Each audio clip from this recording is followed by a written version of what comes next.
What's going on, everyone? So yesterday was the NBA trade deadline, and now it's how did it shape up? How did it look? Well, we got a lot of new duos and guys going to various places.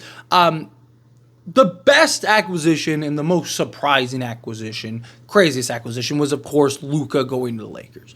Nobody saw that coming. I'm a Laker guy. I'm a Laker fan, and I didn't see that coming. I was like, there is no way.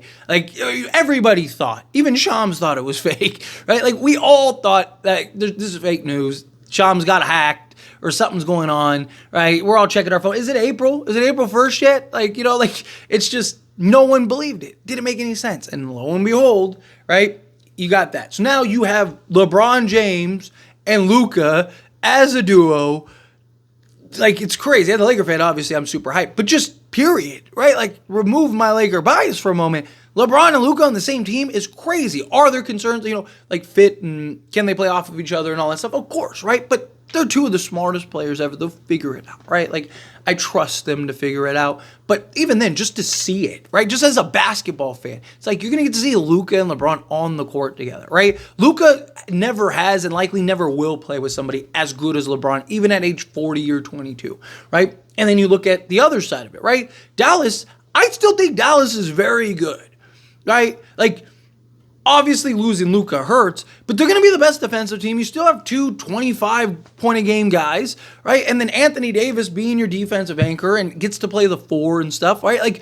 They're still going to be a very good basketball team. They're still very deep. They're still very versatile. Max Christie, I think, is a big pickup for him. But you look at, Kyrie and Anthony Davis, that's a good duo. Question is both guys are best as a number two, right? Anthony, again, as a Laker guy, we've all had questions of is Anthony Davis really our future, right?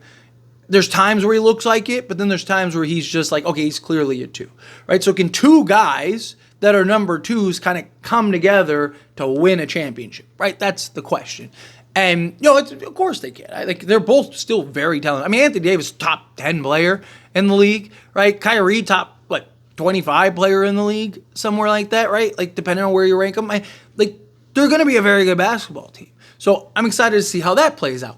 The next best move, in my opinion, as far as impact-wise goes, is De'Aaron Fox to the San Antonio Spurs. I just think De'Aaron Fox to the Spurs, they got their franchise cornerstone at the point guard position. I think that now you have that new duo of De'Aaron Fox and Victor Wembanyama for the next 6+ years, right? I think those two guys can really do some noise and make some damage and completely changes the trajectory of the Spurs, right? Now the Spurs, you're not doing this 4, 5, 6 year rebuild where, you're kind of letting guys develop and grow. No, it's go time. You don't have 3 years to figure this out, right? And now De'Aaron Fox is 30, 31, and it's now you only have a 3-4 year window, and then that's it. And then you got to retool again, right? So, if you're the Spurs, you spend the rest of the season kind of evaluating, but look for them to be big players in the offseason and look for them to make some real moves. But I love that. I think De'Aaron Fox really brings a dynamic to that Spurs team, and just a pairing with Victor Wembanyama, especially in that pick and pop action, as well as De'Aaron Fox being able to kind of get to his spots, operate in the mid-range, shoot the occasional three. He's not a great three-point shooter, but he can knock it down, be that point of attack defensive guy, be a guy to get downhill, get to the basket, apply rim pressure, right, do that little floater and things. I just think he's a guy that really impacts that team and can do a lot of things. Jimmy Butler and Steph Curry, I'm not really sold on them. I think they're going to be better, right? I think nobody wants to play the Warriors with Jimmy Butler and Steph Curry. And you're probably going to have a very motivated Jimmy Butler, right? But again, no one's going to want to play those guys. No one's going to be running to the door to sign up to play Jimmy and Steph. I just think that they lack the overall talent with that team around Steph and Jimmy to win a championship. I think you got your two guys, right? You got Draymond, right? I think this season you kind of just get through this season, and then in the offseason you look to kind of really put better complementary pieces. Save the guys that you think are good, and then put the better complementary pieces around Jimmy and Steph. Again, I could be wrong. Maybe they're hoisting the Larry O'Brien trophy at the end of the season. No one would be surprised. Jimmy's done more with less than any star in the league, and now he gets to play with Steph. There's a lot of things that could be different. But I just personally, I'm not really sold on them being these stars. And then Brandon Ingram to the Toronto Raptors, right? All the guys that were said to have likely been moved, they all were moved. There is a path where that is a very good thing. I don't know if they're a contender. I think it depends on how Scotty Barnes continues to develop going forward, right? Because he has moments where it's like, okay, this guy might be, top 10 player in the league in a few years, right? And then there's moments where it's like, okay, he's still coming along, right? But you look at that roster: Emmanuel Quickley, RJ Barrett, Brandon Ingram, Scotty Barnes, and Jakob Poeltl. It's a really good starting five. Really big, versatile, switchable starting five. You got all five guys that can give you 20 plus a night. They're going to be a good team. That they're at least a playoff team. The problem is right now, obviously he can continue to grow and develop. But right now, Scotty Barnes is probably your number 2 guy, maybe your number 3 guy, if you want to be a true bona fide contender. Again, at times he looks like he could be your best guy, but he's still coming into his own. He's still very young. He's an incredible talent, but he has those inconsistencies still. All right, Brandon Ingram, I don't believe is your best guy. I think he is a number 2, probably closer to a number 3 guy.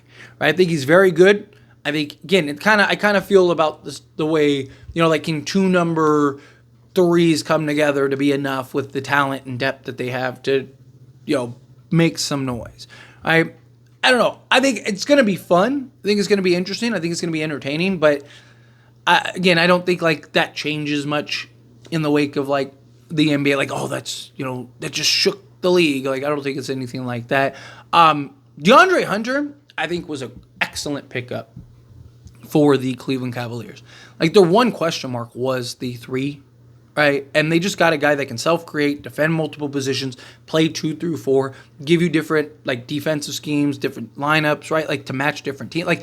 It's a really good spot to be in if you're the Cleveland Cavaliers, who are already the best team in the league. Them and the Thunder have just been blitzing the rest of the league, and now you just got a legit 20-point-a-game guy that can defend multiple positions, who is now on a contending team, is probably going to buy in more. This is going to be this is going to be really good, right? This is going to be something to really keep an eye on.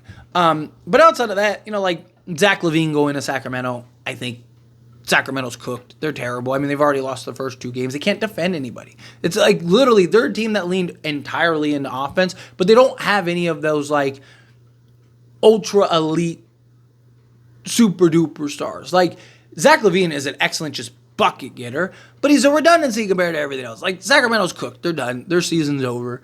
I don't think that there were any other, there's a lot of movement. Don't get me wrong. There's a lot of trades and transactions, but those are kind of the ones that I think were the real standouts, personally. But let me know your thoughts and opinions down in the comments below. What do you think? How do you feel? What are your thoughts? What did you make of this trade deadline?